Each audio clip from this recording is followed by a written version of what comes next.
Donc deuxième partie de la vidéo sur l'effet du pixel stretch. À proprement parler, on va maintenant créer cet effet de texture à partir du personnage. La première étape consiste à sélectionner l'outil rectangle de sélection. Et dans les options, au lieu d'être en style normal ici, je vais demander une proportion fixe où je vais lui demander un rapport de 1 pixel sur 999. Ce sera la taille maximum que je peux avoir ici pour venir sélectionner uniquement une ligne, puisque l'effet de pixel stretch se fait uniquement sur une ligne. Le but du jeu étant de récupérer au maximum les couleurs qui peuvent être intéressantes là-dedans, donc notamment au niveau du reflet des cheveux, des lunettes ici, puis voilà, sur le sketch il y a beaucoup de couleurs qui peuvent être intéressantes. Donc je vais sélectionner cette partie, voilà, à peu près sur cette zone-là. Je peux encore déplacer si vous arrivez à sélectionner en zoomant la petite ligne de pixels ici, mais a priori on peut recommencer autant de fois qu'on veut. Je vais venir donc sélectionner cette partie-là, et à partir du calque avec le skater, je vais faire CTRL-J pour avoir uniquement une ligne de pixels. Donc peut-être que ça se voit pas beaucoup ici. La seule manière qui me permettrait de voir vraiment uniquement cette ligne de pixels, c'est d'aller dans le petit menu burger là-haut, option de panneau, et demander les limites du calque ici pour voir ici que j'ai bien une ligne de pixels qui s'est faite. C'est pas obligatoire, c'est juste pour prévisualiser plus facilement les éléments. Ensuite, pour faire le stretch, je fais CTRL-T, et ici vous maintenez bien majuscule et pourquoi pas Alt pour conserver également le centre de gravité. Donc je vais tirer cet élément-là jusqu'au bout, et je vais appuyer sur Entrée. Donc vous voyez que c'est un certain nombre de textures déjà et de couleurs qui peuvent être intéressantes par rapport à ça. Je vais procéder à la même chose de l'autre côté, sur les parties que j'avais pas en dessous. Donc même procédé, CTRL-J pour dupliquer, CTRL-T, je maintiens majuscule et Alt, ou option, et j'appuie sur Entrée. Donc là je me retrouve avec un certain nombre de couleurs qui peuvent être voilà, assez intéressantes pour faire ma texture. Je vous conseille de conserver ces éléments-là de texture dans un autre fichier à part, pour simplement pouvoir revenir en arrière et pouvoir en rajouter ou les modifier, pourquoi pas. Je vais ici les fusionner, parce que je n'ai pas besoin d'y toucher spécifiquement. Ce que je pourrais choisir de faire, c'est éventuellement de supprimer la ligne bleue ici si je considère que j'en ai pas besoin. Donc, je pourrais par exemple reprendre une partie. Je vais changer, attention au niveau de ma sélection, je vais me placer cette fois-ci en normal, faut pas oublier de revenir en arrière avec ça. Et je vais venir, pourquoi pas, récupérer une des couleurs qui me semble intéressante. Je vais par exemple prendre celle-ci. Et je vais la dupliquer et simplement pouvoir la remettre ici, hop, de l'autre côté. Donc vous voyez que vous avez complètement la main après sur les textures, la manière dont elles peuvent être disposées, etc. Je vais fusionner ces trois éléments-là. Donc pour les fusionner, j'ai maintenu CTRL ou commande et j'ai sélectionné mes trois différents calques. Puis j'ai fait CTRL-E ou commande E pour les fusionner. Ce que je vais faire ici, c'est que je vais prendre uniquement la partie la plus propre. Voilà, aucun élément qui dépasse. Je vais faire CTRL-C ou commande C, CTRL-N pour créer un nouveau document. Il va me récupérer la taille de mon presse-papier. Et je vais pouvoir avoir une sauvegarde de ma texture et venir la travailler indépendamment, au cas où ce serait nécessaire. Je reviens sur mon élément sans titre. D'ailleurs, ce serait ici judicieux de l'enregistrer, ce stade de la partie, en faisant CTRL-S. On va lui donner un nom, je vais l'appeler Skater Stretch. Et je vais valider. Ici, donc je me retrouve avec ma texture qui est propre de l'autre côté, ici sur le sans titre 4. Donc ce que je peux faire, c'est dans ma palette des calques, reprendre cet élément-là et le ramener sur mon Skater Stretch. La seule chose, c'est que ça l'aura automatiquement du coup découpé sur l'élément que je vais avoir comme ça. Maintenant, cet élément de pixel stretch, je vais le basculer en dessous. Donc je reste cliqué vraiment, non pas sur le label du calque, mais sur le calque. Et je glisse en dessous du skater. Maintenant, l'idée, ça va être d'avec les transformations, de pouvoir créer cet effet de texture et l'effet de vague qu'on va vouloir créer ici. Plusieurs manières de faire. En l'occurrence, ce que je vais utiliser, c'est simplement la déformation. Donc je vais faire CTRL-T. Je vais déjà venir réduire en maintenant majuscule les parties qui ne sont pas nécessaires. Je n'ai pas besoin d'aller plus loin sur cette zone-là. Je vais revalider. Encore une fois, je vais faire CTRL-T, clic droit, et ensuite je vais aller cliquer sur déformation. Là, je me retrouve avec un filet qui me permet de venir récupérer n'importe lequel des points et de venir l'étirer pour créer, en l'occurrence, l'effet de vague que je veux faire. Donc vous pouvez, avec les deux poignées ici, interagir sur la texture. Vraiment, là, comme il y a beaucoup de lignes, on voit que ça s'écrase. Et on voit que de l'autre côté, je pourrais faire la même chose. Là, ce que je vais chercher à faire, c'est vraiment à faire une vague qui va venir ici s'insérer dans le design. Si je voulais resserrer ici, par exemple, je pourrais prendre un des points du milieu et venir changer cet élément-là pour lui donner encore un peu plus de mouvement. Je vais essayer de faire correspondre les yeux ici. Attention, si vous appuyez sur échappe à ce moment-là, vous allez simplement revenir en arrière et annuler cette transformation. Si vous allez trop loin, vous pouvez effectivement faire échappe pour revenir en arrière. Donc je vais faire mon stretch, je peux même dépasser ici pour essayer de donner le maximum de mouvement à ma texture. Je peux ici jouer, voilà, venir étirer même certaines parties sans que ça touche les parties du dessous. Si ici vous voyez ce qu'on aurait pu faire, le problème c'est que si je valide, je m'aperçois que ça ne me plaît pas, il faut que j'ai de l'autre côté une sauvegarde de cette texture comme on l'a fait ici. Ça me permet de venir reprendre le calque, le recoller dans mon stretch et de repartir de zéro. Et pourquoi pas de conserver éventuellement celle-ci aussi. On peut faire plusieurs choses. Donc je vous remonte, je fais CTRL-T. Ici je vais venir déjà réduire parce que j'ai pas besoin de tout ça et ça peut me gêner en fait pour la transformation. Parce qu'en fait à partir du moment où je valide une première transformation, quand je refais CTRL-T, ça part que de cet endroit-là. Donc c'est peut-être plus pratique et plus malléable. Donc le but du jeu, voilà, c'est de faire une vague. Je vais faire CTRL-T, je fais mon clic droit déformation et je vais venir faire ma vague ici. On essaye de faire correspondre le rouge avec les lunettes, ce sera plus sympa. Et je vais ici venir créer cet effet de vague et je pourrais, pourquoi pas, repartir ici et venir créer un effet, voilà, un peu dans l'autre sens. Ça, c'est à vous de choisir après selon votre sensibilité artistique, j'ai envie de dire. Donc je vais tourner comme ça, je vais avoir un mouvement, je vais chercher quand même à accentuer le mouvement de vague. Ici, peut-être pas là, on va le faire vraiment dans ce sens-là. Comme si c'était vraiment son mouvement avec le tricks de sa planche qui allait créer cet effet-là. Là où il faut que je fasse un petit choix, c'est est-ce que la texture va ensuite s'arrêter au niveau du skate ou est-ce qu'elle va dépasser au niveau du skate. Là, je vais choisir de le faire comme ça. Je vais venir tirer encore un peu plus.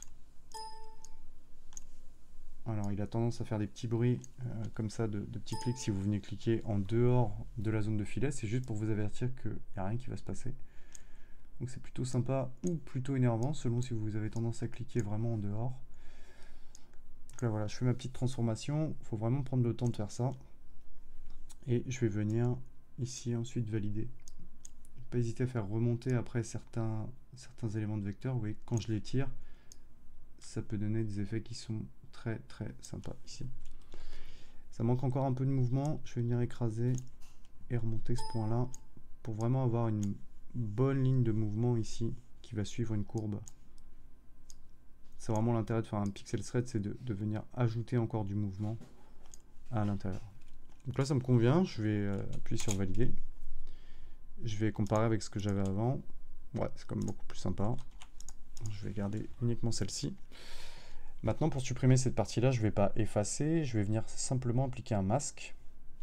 Donc encore une fois, ici, hop, je clique sur la petite icône pour appliquer un masque. Je suis bien sur le layer du masque sélectionné. J'appuie sur B pour avoir la brush. Attention, là j'ai une brush personnalisée, je vais prendre une brush tout ce qui est de plus classique. Donc vous retrouvez les brushes classiques dans les formes et les formes générales. Là ce que je vais faire c'est prendre vraiment l'arrondi flou, le plus basique. Et pour rappel, si vous êtes sur PC ou vous appuyez sur Alt avec votre clic droit, vous pouvez changer la taille et la dureté. Là je vais prendre quelque chose de très dur pour venir effacer ici. Si vous êtes sur Mac, c'est Option, Commande, et avec le clic gauche, vous allez pouvoir faire la même chose. Ça marche également si vous êtes sur Trackpad. Donc ici je vais venir peindre en noir et je vais effacer voilà, les parties qui ne m'intéressent pas. Même sur le skate il en reste un petit morceau ici. Voilà, donc mon effet de stretch est prêt. il me reste à appliquer certains éléments de réglage pour que l'effet pop vraiment beaucoup plus et que ce soit plus intéressant. À ce stade, je peux encore revenir au cas où il y a des petites choses que je veuille modifier. Si je veux venir modifier la transformation, c'est encore possible. Je peux encore, et puis comme j'ai conservé le masque, je peux encore malgré tout éditer cet élément-là. Ce que je vais faire par-dessus cet élément-là, je vais venir appliquer un calque de réglage de type teinte saturation. Donc je vais dans le petit menu qui ressemble à un petit logo yin-yang là en dessous, et je vais faire teinte saturation. Au niveau de la teinte, ça va être un peu à l'œil, un peu au jugé. Ici, moi je voudrais juste donner un effet un peu plus chaud à cette texture, que ça soit un peu plus ambiance été. Au niveau de la saturation, je vais quand même venir saturer un peu plus cet élément-là. Le souci, quand je viens cliquer sur le petit œil, c'est que vous voyez, ça s'est aussi ajouté à ce qu'il y avait en dessous. Donc là, moi, ce que je voudrais, typiquement, ce serait que le ciel ne soit pas touché par cette transformation. Donc, je vais lui dire OK pour l'instant. Puis je peux revenir après en faisant double-clic, de toute façon, sur ma teinte de saturation. C'est bien l'intérêt de créer ce genre de calque. Et là, en gros, ce que je vais faire, c'est que je vais sélectionner tous les éléments qui vont être concernés. Donc, ce qui est concerné, c'est la petite base ici, le bloc, ma texture. Donc, je vais prendre ces deux éléments-là et je vais les grouper en cliquant sur le petit dossier ici. Et celui-ci, je vais l'appeler BG pour background, ou je l'appelle fond, ou vous l'appelez comme vous voulez. Maintenant, le but, c'est de dire à ce calque de saturation qui va être écrété uniquement sur le background. Donc ici, je vais maintenir Alt, et je clique entre les deux calques pour venir créer voilà, mon masque d'écrétage uniquement sur tous les éléments qui se retrouveront dans ce dossier-là. C'est-à-dire le calque 2 qui représente mon bloc de granit, et celui-ci qui représente ma texture stretch. Ok. Maintenant, tous les éléments qui seront à l'intérieur vont subir également, on va leur appliquer en tout cas cet effet-là également. Ce que je vais faire maintenant sur ma texture stretch ici, je vais rajouter un premier calque sur lequel je vais venir peindre en blanc pour créer des lumières en fait, pour venir créer un effet ici lumineux. Je vais être un peu plus avec une brush qui va être très douce, cette fois-ci avec une dureté à 0. Et je vais venir peindre d'assez loin en fait. Je vais venir peindre comme ça par-dessus. Le but du jeu, c'est que cette texture-là soit écrétée aussi sur ma texture. Donc pareil, je maintiens Alt ou Option, et je viens cliquer comme ça, ça va venir s'appliquer uniquement voilà, sur cet effet-là. C'est l'intérêt vraiment d'utiliser l'écrétage, qui va se poser uniquement là-dessus. Et en plus, je pourrais maintenant venir prendre ma texture et la déplacer comme je veux. Bon là, il y a quand même une limite, c'était la limite du document, mais en gros, on voit quand même que ça me laisse des options pour venir changer un peu l'éclairage et changer ces éléments-là. Je vais faire la même chose, mais ici pour les ombres. Donc pareil, ici, je vais venir peindre, et cette fois-ci en noir. Et ce que je vais faire, donc je reprends ma brush, et je vais venir peindre uniquement sur les éléments en dessous. Vous voyez que c'est un peu bizarre si je ne suis pas écrété. Dès que je suis écrété, donc dernière technique pour l'écrétage, vous pouvez aussi faire un clic droit, créer un masque d'écrétage. Exactement la même chose. Donc ici, vous voyez que ça peut être un petit peu violent si j'y vais trop fort, mais l'intérêt d'utiliser un calque qui soit écrété, c'est que je peux prendre cette texture-là et venir la poser de plus loin. Donc le but en fait avec quand on rajoute des ombres comme ça, c'est de peindre de très loin pour pouvoir avoir quelque chose qui soit assez doux. Ce qu'on peut faire également, on peut venir tricher aussi sur les blancs. Je peux revenir par exemple, appuyer sur X, transformer ça, et venir reposer un élément blanc. Peut-être qu'au niveau du flux, on peut jouer avec cet élément-là. Si par exemple je viens le poser aux alentours de 30, quelque chose comme ça, je vais venir peindre vraiment plus doucement. Donc le résultat va forcément être un petit peu mieux. Là, je peux venir effacer aussi certaines parties qui seraient peut-être où j'ai peut-être un peu trop abusé. En gros, ce que ça nous permet de faire, c'est quand même d'avoir un meilleur rendu en termes de qualité.